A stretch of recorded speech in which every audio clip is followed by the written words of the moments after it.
This summer, many of us are going to be right here where I'm at, the beach. Now, whether you're playing volleyball, relaxing, getting some sun, or jumping in the ocean, it's really cool to understand the ocean ecosystems that go beyond this shore. Unfortunately, these ecosystems are constantly being threatened by our overfishing of them. If you don't know what overfishing is, it's pretty self-explanatory. Essentially, it's the fish being depleted because of too much fishing. Overfishing has been able to spread worldwide and cause some serious damages to ocean ecosystems. Now, luckily for us, there are ways to prevent it. Let me explain. How do we prevent overfishing? Let's find out. There are 3 ways to prevent overfishing: enforcing fishing regulations better, creating more marine protected areas, and cracking down on illegal fishing. So the first one, enforcing fishing regulations better. First off, what are fishing regulations? Fishing regulations manage how much fish are able to be caught. Now that we understand the purpose of fishing regulations, why are they important? An article titled "A Better Way to Regulate Fishing" by Robert Stavins looks into past issues of the fishing industry without regulations. The article goes on to state, after 2 decades of intensive fishing in New England, the groundfish fishery has essentially collapsed. We're not alone. Around the world, 25% of fisheries have been brought to the brink by overfishing. The cause of this decimation of fish stocks is well known. These fisheries are open access. Small fishermen and large corporations alike can fish all they want. Each fisherman receives the full benefit from aggressive fishing, a larger catch, but doesn't pay all the cost, an imperiled fishery for everyone. Government intervention is, alas, required. So what does this mean? So this article is stating that one of the main reasons why overfishing occurs is due to the competitive nature of fishing. A ton of fishermen, all trying to catch the most fish to get the most money, encourages fishermen to get as much as they can at a time to beat out their competitors. What the fishermen don't realize is that they make the conditions worse for everyone. This is where the regulations come into play. The regulations prevent the fishermen from overfishing and destroying the ocean's ecosystem further. The importance of the regulations is to prevent the fishermen from overfishing and destroying the ocean ecosystem, but the actual regulations in themselves mean nothing if there is no enforcement of them. What is the point of obeying a law if no one is there to enforce it? There is no point, so why should you follow it? That is why the enforcement of the regulations are just as, if not more important, than the regulations themselves. So now, knowing that, we are able to get to the root of this issue. An article titled "Fisheries, Regulations and Enforcement" from EnvironmentServices.com looks into the importance of both regulations and the enforcement of them.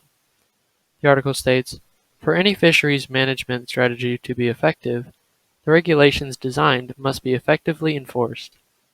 Most fisheries officials agree that the most important aspect of enforcement is education of the fishermen, and prosecution should be regarded as a last resort. Making fishermen familiar with all regulations that apply and the reasons for their imposition can be achieved by close personal contact, public meetings, radio talks, press articles, and etc. If the majority of users support the aims of regulations, peer pressure becomes a strong deterrent to those disregarding the law. So, what does this mean? This means that the best way to enforce the regulations is through educating the fishermen about the reasons for the regulations. When the fishermen are able to understand the larger reasons for the regulations, they're going to overfish less. If they continue to overfish, then the enforcers could have to result in prosecution of the fishermen. With this type of enforcement, the fishermen would be discouraged to overfish, knowing the larger damages of it. So, to quickly recap on enforcing fishing regulations better, fishing regulations are very important in maintaining boundaries in fishermen's lives. We have seen that fishermen without such regulations aggressively catch as much as they can, which damages the ocean's ecosystems. These regulations provide stability and sustainability to the ocean's ecosystem by not allowing fish species to go extinct or damage the ecosystem too badly. Although these regulations are nothing without the enforcement of them. By educating the fishermen on the damages of overfishing and prosecuting the fishermen that fail to follow these regulations will discourage any overfishing from occurring. Now on to the next way is creating more marine protected areas. But what is a marine protected area? A marine protected area is an area of sea, ocean, or estuary that protects marine wildlife from human interaction for conservation purposes. So we can find out the importance now knowing the purpose of marine protected areas. In the article titled Important for the Future by Hannah Becker, it looks into how important marine protected areas are for the future of life here on Earth. The article states, marine protected areas are important for the future because it can protect depleted, threatened, rare, and endangered species and populations. Furthermore, protecting MPAs can help preserve habitats that are considered critical for the survival of life cycles of species. So, essentially, this article is stating that marine protected areas provides protection to threatened and endangered species to allow them to survive. Marine protected areas can also preserve habitats that are necessary for certain species' survival. This makes marine protected areas very important. Preventing species from going extinct and preserving habitats are vital to the success of the ocean's ecosystems. So now that we know why marine protectors are so vital to the ocean's ecosystems, why do we need more of them? An infomercial from Australian government titled Benefits of Marine Protected Areas looks into all the positive impacts marine protected areas have on the environment. It goes on to state, marine protected areas with core no-take reserves can play an important role in arresting and possibly reversing the global and local decline in fish populations and productivity. Strategically located protected areas provide sites for settlement and early growth of juveniles, which when mature, spill over into adjacent fished areas. Studies of marine protected areas with core no-take reserves, established in coastal and island areas, which have been overfished, show a significantly improved fish catch and has led to sustained catch levels. So let's dissect that. In this infomercial, it is saying that marine protected areas are able to reverse the declining fish populations caused by our overfishing. Marine protected areas in strategic locations allow for a cycle of life to occur and bring grown fish into fishable areas. Marine protected areas have been shown to flip the damages of overfishing on its head and bring damaged areas back to the lively ecosystem that was once present there before. We desperately need a way to change the damages that we have created against the ocean's ecosystems. Marine protected areas are very crucial to the sustainability of the ocean's ecosystems. So, to quickly recap, creating more marine protected areas. Marine protected areas protect marine wildlife from human interaction for conservation purposes. These marine protected areas are important because they are able to preserve vital habitats and provide protection for endangered creatures. Marine protected areas have also been shown to reverse the negative effects of overfishing on the ocean's ecosystem. We desperately need a way to reverse the damages of overfishing on the ocean's ecosystems and restore them to their previous states. Marine protected areas are crucial to the sustainability to the ocean's ecosystems. Alright, moving on to cracking down on illegal fishing. What types of fishing are considered illegal? Cyanide fishing, which uses a chemical to stun fish and makes them easier to catch. Explosive fishing, which, pretty self-explanatory, use explosives to kill fish and scoop them up from the surface. Now, keeping undersized and oversized fish is considered illegal because instead of throwing back juvenile fish, they keep them, and keeping larger fish beyond a certain regulation, stop larger fish from being created in the ecosystem. Bottom trawling, a weighted net is dragged along the seafloor, scooping up fish, which damages everything on the seafloor, as seen in the picture on the right here. And shark finning is the cutting off of shark fins and then throwing them overboard, where they are, if not injured, they will die.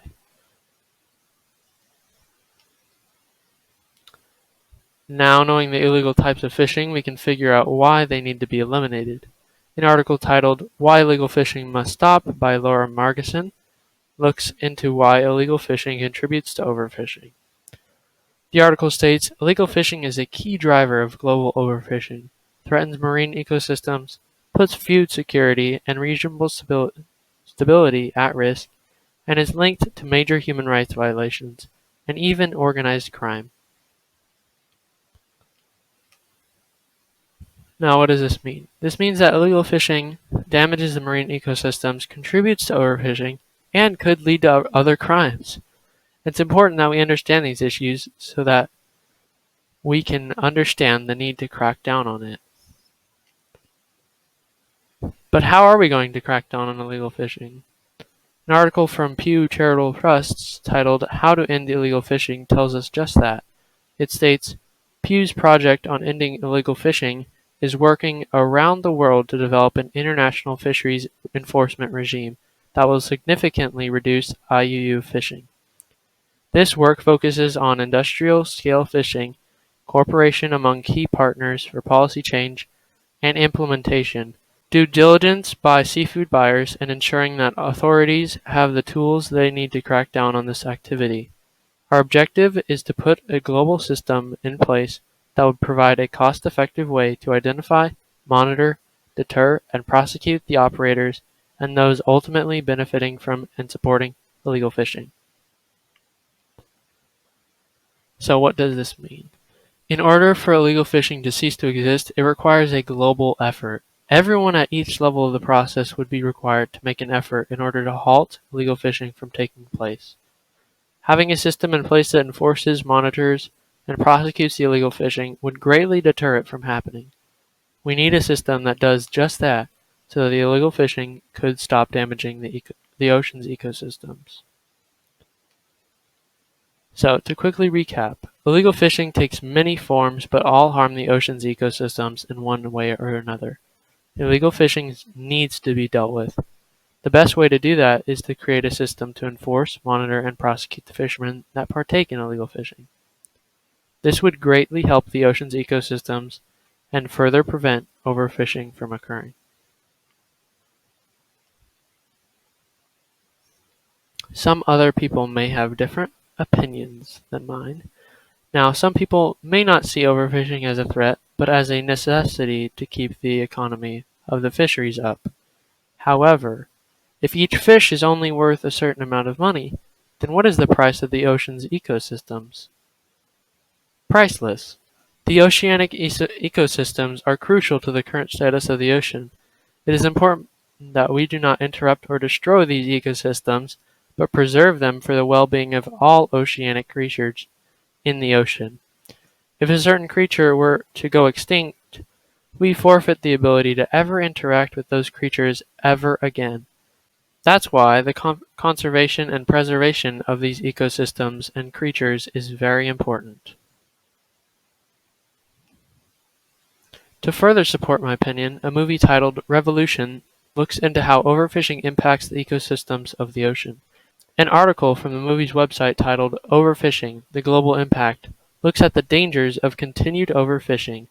It states, if overfishing continues, more species will be driven to extinction and aquatic ecosystems will collapse. Fisheries should behave responsibly because they are major forces of ecological and evolutionary change. This points out a very important point.